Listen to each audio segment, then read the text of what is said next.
আমি প্রফেসর তুফানকান্তি দোলাই, বিভাগীয় প্রধান, হিমাটোলজি ডিপার্টমেন্ট, নীলরতন সরকার মেডিকেল কলেজ ও হাসপাতাল। আজকের আলোচনার বিষয়, আমরা কি খেলে রক্ত ঠিক রাখতে পারি। আমাদের কিন্তু সবারই একটা ধারণা থাকে যে কোন খাবারে কি থাকে, কোন খাবারে কি থাকে না, কোন খাবার খেলে আমার শরীরটা বলে একটু স্লিম হবে। আমরা কিন্তু প্রত্যেকে কনফিউজ হয়ে যাই। যে বেশি পাতলা থাকে সে চায় কি করে বেশি মোটা হয়, আবার যে বেশি মোটা হয় সে বলে আমি একটু কি করে স্লিম হই। সেটা বড় কথা না। বড় কথা হচ্ছে আপনি কি খেলে আপনি ব্যালেন্স ডায়েট পাবেন বা নিউট্রিশাস ডায়েট পাবেন, সেটা কিন্তু আপনাকে জেনে নিতে হবে। প্রথমেই আসি যে আমাদের শরীরে রক্ত তৈরি হতে গেলে আমাদের কতগুলো কিন্তু নিউট্রিশন লাগে। তার মধ্যে আছে আয়রন, তার মধ্যে আছে ভিটামিন বি12, তার মধ্যে আছে ফলিক অ্যাসিড, তার মধ্যে আছে প্রোটিন, এছাড়াও আমাদের কিন্তু অনেক মিনারেলস লাগে। এইগুলো কিন্তু এসেনশিয়াল, যাতে কিনা আমাদের ব্লাড সেল বা রক্ত ভালো করে শরীরে তৈরি হয়। সুতরাং আমাদের কিন্তু এই নিউট্রিশনালগুলোর উপর কিন্তু একটু ধ্যান দিতে হবে। শুধু তাই নয়, এগুলো কিন্তু একটা গুরুত্ব সহকারে বিচার বিবেচনা করতে হবে।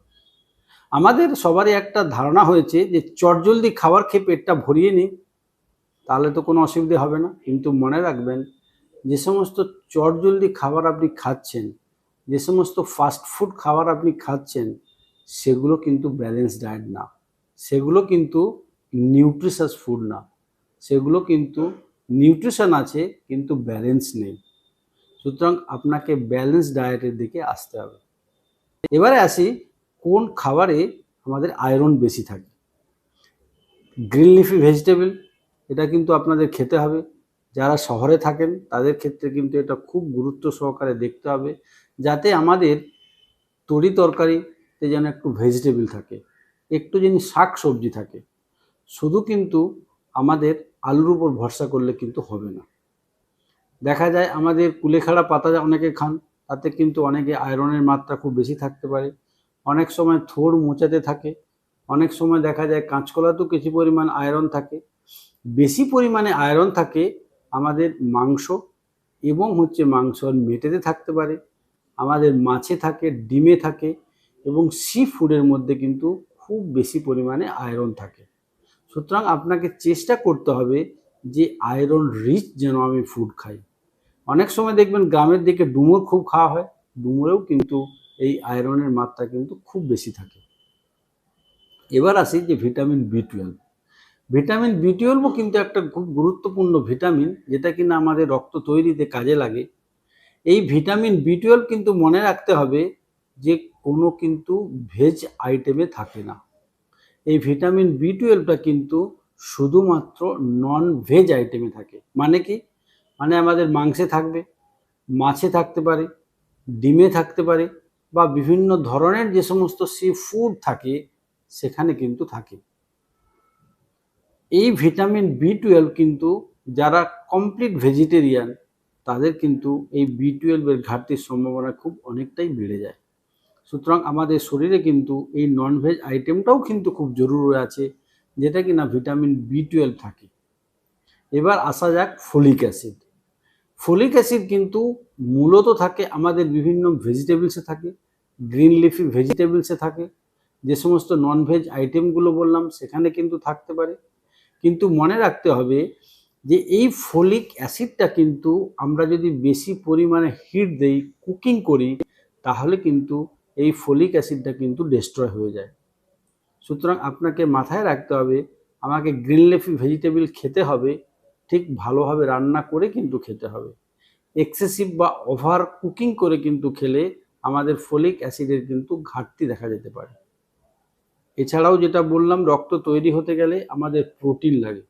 আপনাকে কিন্তু প্রোটিনের দিকেও কিন্তু ভালো করে একটু নজর দিতে হবে। প্রোটিন থাকে, যেরকম আমাদের ডালে বিভিন্ন ধরনের যে ডালগুলো হয় তাতে প্রোটিনের পরিমাণ থাকে, আমাদের মাছে থাকে, মাংসে থাকে, এছাড়াও কি হয় না, ডিমের মধ্যে কিন্তু প্রোটিন থাকে, সোয়াবিনে অনেক ধরনের প্রোটিন থাকে। সুতরাং আপনার খাবারে প্রোটিনটাও আছে কিনা সেটাও কিন্তু মাথায় রাখতে হবে। এছাড়াও কি আছে না, মিনারেলস। মনে রাখতে হবে আমাদের ব্লাড তৈরিতে জিঙ্ক একটা খুব গুরুত্বপূর্ণ মিনারেল, যেটা কিন্তু আমাদের ব্লাড তৈরিতে কাজে লাগে। এছাড়াও আমাদের অনেক মিনারেলস আছে, যেমন ধরুন সোডিয়াম, ম্যাগনেসিয়াম, ক্যালসিয়াম, কোপার, এই সমস্তগুলোও কিন্তু আমাদের খেতে হবে, যেগুলো কিনা আমাদের নর্মাল যে সমস্ত আমরা খাবার খাই, ননভেজ আইটেম খাই, গ্রিন লিফি ভেজিটেবল খাই, তার মধ্যেই কিন্তু থাকে। সুতরাং আপনাকে কি করতে হবে? কার্বোহাইড্রেট, প্রোটিন, ফ্যাট, মিনারেলস সবগুলোই কিন্তু খেতে হবে। তার সাথে সাথে আর কি করতে হবে না, আপনাকে ভালো করে কিন্তু জল খেতে হবে। দিনে আপনাকে কম করেও আপনাকে 1.5 থেকে 2 লিটার, 2.5 লিটার জল খেতে পারলে তো খুবই ভালো হয়। তাহলে কিন্তু আমাদের ডাইজেশন সিস্টেম কিন্তু খুব ভালোভাবে কাজ করে। আপনি শুধু যদি কার্বোহাইড্রেট খান, তাহলে কিন্তু আপনার বাকিগুলো কিন্তু ঘাটতি থেকে গেল। আপনি প্রোটিন পেলেন না, আপনি ফ্যাট পেলেন না, ব্লাড তৈরিতে কিন্তু সমস্যা দেখা দিতে পারে। সুতরাং আপনাকে কিন্তু চটজলদি ফাস্ট ফুডের উপর কিন্তু ভরসা করে চললে হবে না, যেখানে কিনা মেনলি কি থাকে না, কার্বোহাইড্রেটের পরিমাণ বেশি থাকে, রিফাইন্ড কার্বোহাইড্রেটের পরিমাণ বেশি থাকে, আর কি থাকে না অনেক সময় বেশি ফ্যাট থাকে। তেল বেশি দিলে কি হয়, আমাদের খেতে একটু ভালো লাগে, কিন্তু মনে রাখবেন সেটা কিন্তু হাইজেনিক কিন্তু খাবার না। সুতরাং আপনাকে কিন্তু সমস্ত খাদ্যের গুণাগুণ কিন্তু বিচার বিবেচনা করে তাহলেই কিন্তু খেতে হবে, না হলে কিন্তু আপনি এই রক্তাল্পতা অসুখে ভুগতে পারেন। কারণ কি, আমাদের যে সমস্ত ফুডগুলো আছে এগুলোই কিন্তু আমাদের রক্ত তৈরিতে কিন্তু সাহায্য করে। আমরা যদি ফুড ঠিক করে না খাই, যদি একটা থেকে দুটো কম্পোনেন্ট যদি ঘাটতি দেখা যায়, তাহলে কিন্তু রক্ত তৈরি হবে না। সুতরাং আপনি রক্তাল্পতা নামক যে অসুখ আছে তাতে কিন্তু ভুগবেন। দেখবেন আপনি ঠিক করে কাজ করতে পারছেন না। আপনি আগে 10 পা সিঁড়িতে আরামসেই যেতে পারতেন, আপনি 1 পা সিঁড়িও ঠিক করে ভাঙতে পারছেন না। আপনার মাথা ঝিমঝিম করছে, মাথা ঘোরাচ্ছে, খুব টায়ার্ড হয়ে যাচ্ছেন এবং অনেক সময় মাথা ঘুরে পড়েও যেতে পারেন। এগুলো কিন্তু রক্তাল্পতার লক্ষণ। এগুলো কিন্তু আমরা যদি একটু খাদ্যের দিকে নজর দিই, আমরা যদি একটু নিজেরা সচেতন হই, যদি আমরা চটজলদি ফাস্টফুড খাবার না খেয়ে বিভিন্ন ধরনের যে সমস্ত খাবারগুলো আমরা বললাম সেগুলো যদি খাই, তাহলে কিন্তু আমাদের রক্ত ভালো করে তৈরি হবে। রক্তাল্পতা নামক যে অসুখ, সেটার হাত থেকে কিন্তু আমরা নিষ্কৃতি পেতে পারবো। আরেকটা আপনাকে মাথায় রাখতে হবে যে আপনি তো এসব খাচ্ছেন, তার সাথে সাথে কিন্তু আমাদের যে বদ অভ্যাস সেগুলোকে কিন্তু অ্যাভয়েড করতে হবে। অ্যালকোহল, স্মোকিং এগুলো থেকে কিন্তু দূরে থাকতে হবে। কিন্তু যেটা আমাদের করতে হবে সেটা হচ্ছে এক্সারসাইজ করতে হবে। আমরা যেরকম নিউট্রিশাস ডায়েট খাবো, ব্যালেন্স ডায়েট খাবো, ঠিক একই রকমভাবে কিন্তু আমাদের একটু এক্সারসাইজও করতে হবে।